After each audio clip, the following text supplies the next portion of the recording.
Cyber మోసాలని నివారించడం కోసం ప్రభుత్వం చేపట్టిన చర్యల్లో ఇదో భాగం. ఎస్ఎంఎస్ల ఆధారంగానే సైబర్ మోసాలు చాలా వరకు జరుగుతున్నాయి. వీటిని అరికట్టేందుకు సంక్షిప్త సందేశాలు పంపే సంస్థలు ట్రాయ్ డిఎల్టీ వ్యవస్థలో నమోదు చేసుకోవాల్సి ఉంటుంది. అలా చేసుకున్న అధీకృత ఎస్ఎంఎస్లు మాత్రమే పంపించేందుకు వీలవడం జరుగుతుంది. సాధారణంగా మనకు వచ్చే మెసేజ్ పక్కన ఎస్ అనే లెటర్ ఉంటే కనుక ఇది సర్వీసెస్కి సంబంధించింది, అంటే సేవలకు సంబంధించిన సందేశం అని అర్థం. మనకి బ్యాంక్ నుంచి ఇటువంటి మెసేజ్లు వచ్చే అవకాశం ఎక్కువ మందికి ఉంటుంది. అందువల్ల వీటిని నమ్మదగినవిగా కేటాయించవచ్చు. బ్యాంక్ అలర్ట్లు కానీ, ఓటీపీలు కానీ, సమాచారం వంటివన్నీ ఈ సర్వీస్ మెసేజెస్లో వస్తాయి. అలాగే పి, ఇది ప్రకటనల సమాచారంగా చెప్తాం అనమాట. అడ్వర్టైజ్మెంట్ కోసం జరుగుతుంది. మనం కొన్ని పెద్ద పెద్ద సంస్థల దగ్గరికి వెళ్ళినప్పుడు, బట్టల షాపుల దగ్గరికి వెళ్ళినప్పుడు, అలాగే డిపార్ట్మెంట్ స్టోర్స్ దగ్గరికి వెళ్ళినప్పుడు మన నెంబర్ ఇచ్చే అవకాశం ఉంటుంది.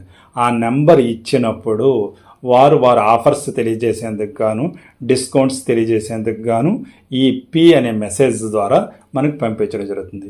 వారి నుంచి వచ్చే మెసేజ్ పక్కన పి అనే ఉంటుంది. వీటి వల్ల కూడా ఎటువంటి ప్రమాదం ఉండదు. ప్రభుత్వానికి సంబంధించి జీ అనేది మెసేజ్ చివరిని రావడం జరుగుతుంది.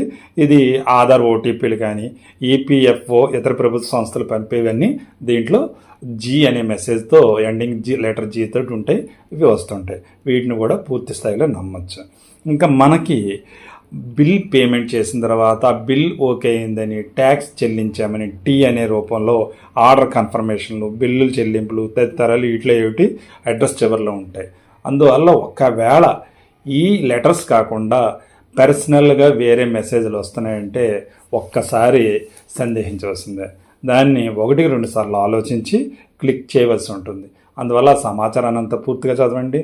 అందులో ఏవైనా సస్పెక్టెడ్గా, సందేహాత్మకంగా ఏమైనా ఉంటే కనుక ఆ లింక్స్ని ఎట్టి పరిస్థితుల్లో క్లిక్ చేయకండి.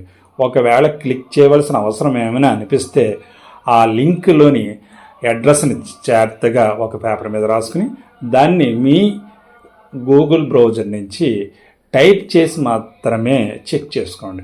ఎందుకంటే మనకు పంపించిన లింకులో వైరసెస్ కానీ, డేటాను చోరీ చేసే ప్రోగ్రామ్ని కానీ ఏర్పాటు చేసి ఉంటారు. అలాగే మన బ్యాంక్ నుంచి డబ్బులు వెళ్ళిపోయే విధంగా కూడా సెట్ చేసుకునే అవకాశం ఉంటుంది. కావున అటువంటి లింకుల్ని ఎప్పుడు ఎట్టి పరిస్థితుల్లో మనం క్లిక్ చేయకూడదు. ఏదైనా రాసిన లింక్ని టైప్ చేసి మాత్రమే, అంటే ప్రతి అక్షరం టైప్ చేసి మాత్రమే మనం చెక్ చేసుకోవాల్సి ఉంటుంది. అప్పుడు మాత్రమే మనం సేఫ్టీగా ఉన్నట్టుగా తెలుస్తుంది. ప్రతి ఒక్కరు సైబర్ సేఫ్గా ఉండాలి.